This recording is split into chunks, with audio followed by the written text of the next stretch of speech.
A bridge collapses in 8 seconds, a power grid fails in hours. A space shuttle breaks apart in 73 seconds. In every case, the first thing that went wrong was not what destroyed the system.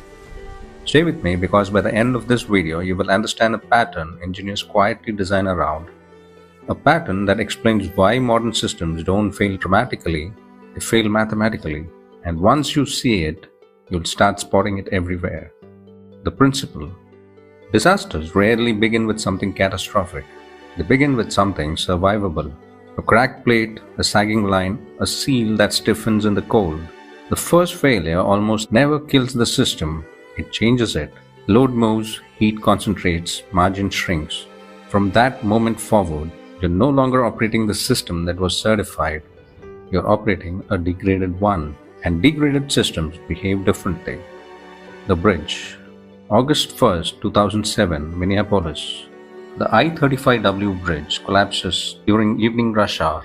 The initiating flaw was undersized gusset plates in the original 1967 design, about half the required thickness at critical nodes. A gusset plate is a steel connector where multiple structural members meet.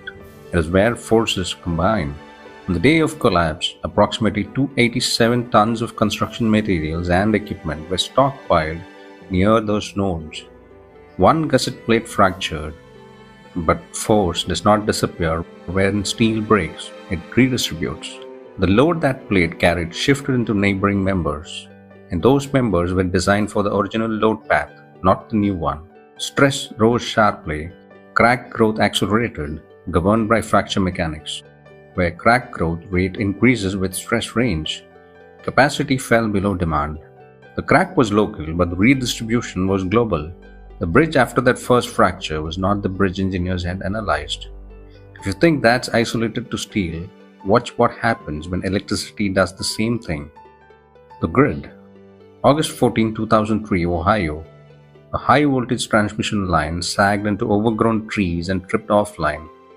Power grids are designed with N-1 reliability, meaning they should survive the loss of one major component. So why did 50 million people lose power across the United States and Canada?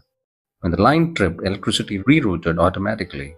Heating in a conductor follows I square R, that is current squared times resistance. If current doubles, heating quadruples. More current, much more heat. Hot conductors expand and expansion increases the sag. Sag causes more contact and more lines trip. Each failure increases load and what remains. Grid frequency drops and generators disconnect automatically to protect themselves. The initial event was small, but the nonlinear amplification was not. The grid after the first trip was no longer stable. Now compress that same pattern, redistribution, shrinking margin, rising load into 73 seconds of catastrophe. The Space Shuttle. January 28, 1986, the Challenger. The solid rocket booster joints were sealed with elastomer O-rings. Elastomers stiffen at low temperature. Previous launches occurred above 53 degrees Fahrenheit, but that morning the temperatures dropped to around 36. At ignition, combustion gases exceed 3000 degrees Fahrenheit internally, and the O-ring must seal instantly. In the cold, it responded slowly. Hot gas escaped and thermal erosion began. At the same time, aerodynamic load increases with square of velocity. Load rising and seal integrity falling.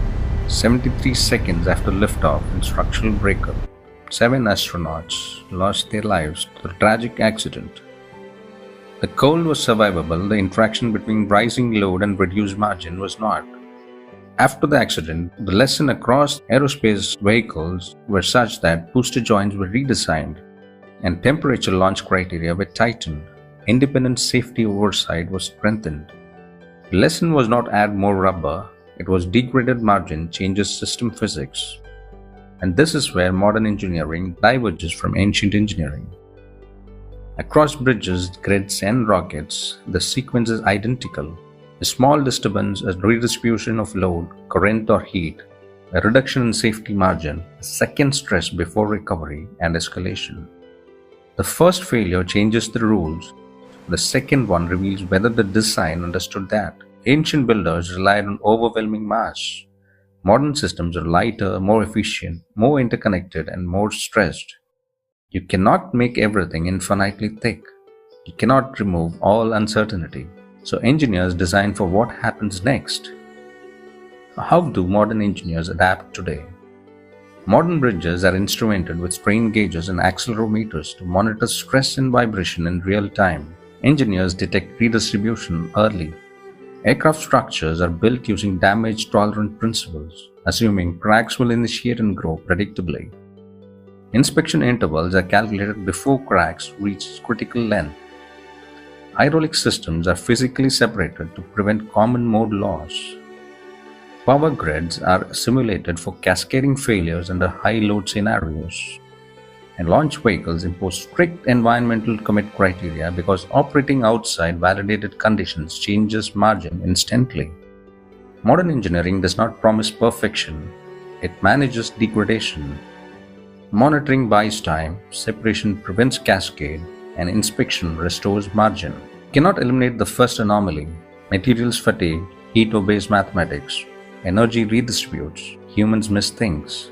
What you can control is whether the first failure multiplies. Strength absorbs the first hit. Architecture governs what spreads. The most dangerous moment in any system is not when something breaks. It is when it breaks in a system already running near its limit. If this way of seeing systems feels different, it is. Because most people study failure to know what happened, but engineers study it to know what changes next. The next breakdown goes deeper because the real story is not how things fail, it's how engineers prevent the second failure from finishing the job.